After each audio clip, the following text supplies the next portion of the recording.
मिलिबो सुभद्रा योजनार टंका एने आसुछि एक बड़ सूचना जहां आम भिडियो जानिबा।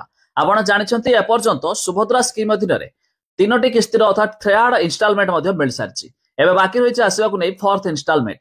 तेबे एई टंका पुणी केबे आसीबो केमानकु मिलिबो एने आसुछि एक नुआ सूचना जहां आम भिडियो जानिबा। शेष पर्यंत देखंतु जदि आपण भी जणे मध्य सुभद्रा योजनार हिताधिकारी होइथिबे। पर्यंत थर्ड इन्स्टॉलमेंट आसी सारी। एबे बाकी रही फोर्थ इन्स्टॉलमेंट आसवाक नहीं।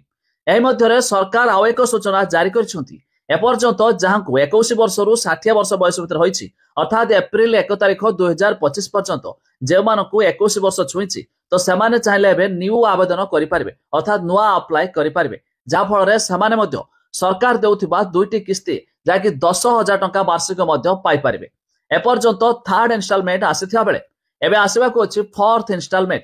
हेले ता पूर्वरु अनेक हिताधिकारीଙ୍କର नाम मध्य कटिथिला राशन कार्ड को नै एमिति कि आईटीआर फाइल को नै। तेबे याको मध्य सरकार पुणी थरे जांच करछंती जाकि किछि लोकंकर मध्य नुआ शामिल होइछि बा लिस्ट रे मध्य नाम जोड़ी होइछि।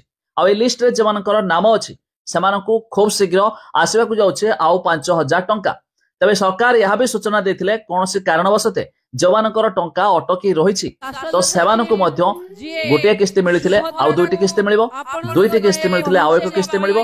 तो एमिति जेतोगुडा किस्ती मध्य अटकी थिला सबु गुड़िक एका सांगरे मिलियो बोली मध्य सरकार सूचना देइछंती।